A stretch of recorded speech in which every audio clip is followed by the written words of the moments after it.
Hello, bachcho, let's see the question. The question says that the function f of x equals to x into x plus 3 into x to the power minus 3 by 2 satisfy all condition of Rolle's theorem in the interval minus 3 comma 0. Then the value of c. Okay, तो देखिए इस question को solve करते हैं. हमारे पास की concept क्या होगा? हमारे पास की कॉन्सेप्ट होता है हमारे पास. मान लीजिए कोई फंक्शन है एफ ऑफ एक्स जो डिफाइन है क्लोज इंटरवल ए कमा बी में. तो पहला कंडीशन हमारे पास रोल्स थ्योरम का ये कहता है कि एफ ऑफ एक्स क्या होना चाहिए? Is continuous in close interval A comma B. ठीक है. And differentiable in open A comma B. ठीक है. और सेकंड कहता है कि F of B is equal to क्या होना चाहिए? F of A. मतलब इंटरवल के एंड पॉइंट्स की वैल्यू दोनों की सेम होनी चाहिए. तो ये इंप्लाई कर देता है देयर एग्जिस्ट एटलीस्ट, मतलब कम से कम एक एटलीस्ट एक सी मिलेगा सच दैट सी कहाँ बिलोंग कर रहा होगा? ओपन ए कामा बी में. ठीक है. Such that F dash C is equal to 0. अब ये बोल रहा है satisfy all the condition of Rolle's theorem. इसका कहने का मतलब ये है कि पहला और दूसरा कंडीशन तो श्योरली है कि सेटिस्फाई हो ही रहा है. ये बोल के ही दे रहा है क्वेश्चन में.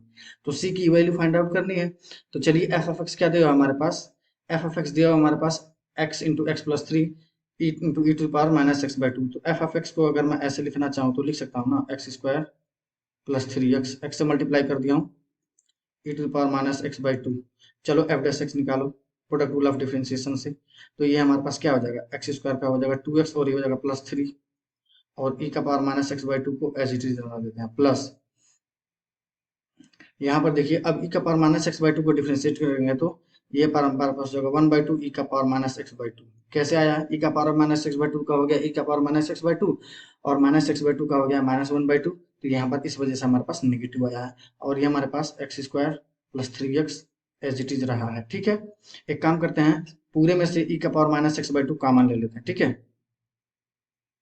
चलो तो ये हमारे पास हो जाएगा ई का power minus x by 2 F dash x. ठीक है. ये हमारे पास ई का power minus x by 2 common ले लिया तो मेरे पास क्या बचेगा? 2x प्लस 3 और यहाँ हमारे पास बचेगा x square plus 3x divided by 2. यही बचेगा. अब इसको और सिंप्लीफाई करो तो ये हमारे पास होगा ई का पावर माइनस एक्स बाई 2. ये हमारे पास हो जाएगा 4x प्लस 6 और ये हो जाएगा माइनस का एक्स स्क्वायर माइनस का 3x डिवाइडेड बाई 2. और सिंप्लीफाई करो तो ये हमारे पास होगा ई का पावर माइनस एक्स बाई 2. ठीक है. और ये हमारे पास हो जाएगा माइनस का एक्स स्क्वायर और ये हमारा 4x माइनस 3 कितना हो जाएगा हमारे पास? प्लस x और ये हो जाएगा माइनस का 6 डिवाइडेड बाई 2.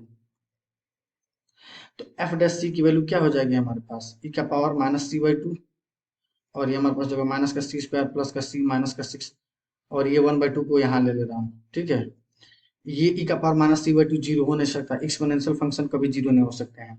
तो इसी को जीरो होना पड़ेगा, मतलब माइनस का सी स्क्वायर प्लस का सी माइनस 6 को जीरो होना पड़ेगा क्योंकि F dash C equal to क्या होना चाहिए? जीरो.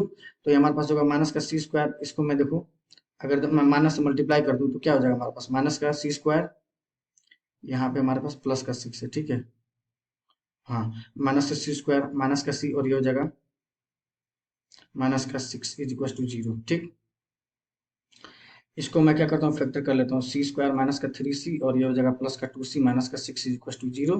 ये हमारे पास c माइनस 3 और ये हमारे पास होगा 2 times c minus 3 is equal to 0. Total में से c माइनस 3 कॉमन ले लो और ये हो जाएगा c plus 2 is equal to 0. c is equal to क्या आ गया? 3 और माइनस 2. तो ध्यान से देखो 3 बिलोंग कर रहा है क्या इसमें? माइनस 3 कॉमा 0 में नहीं ना, तो नहीं ले सकते इसको. नॉट बिलोंग कर रहा है. माइनस 2 बिलोंग कर रहा है माइनस 3 से किसके बीच में? 0 के बीच में. तो ये माइनस 2 ही क्या हो जाएगा? सी का वैल्यू माइनस 2 हो जाएगा. सो माइनस 2 अगर हो गया ये तो कौन सा आंसर हो जाएगा? Option D is the correct one. I hope you will understand. Best of luck. Thank you.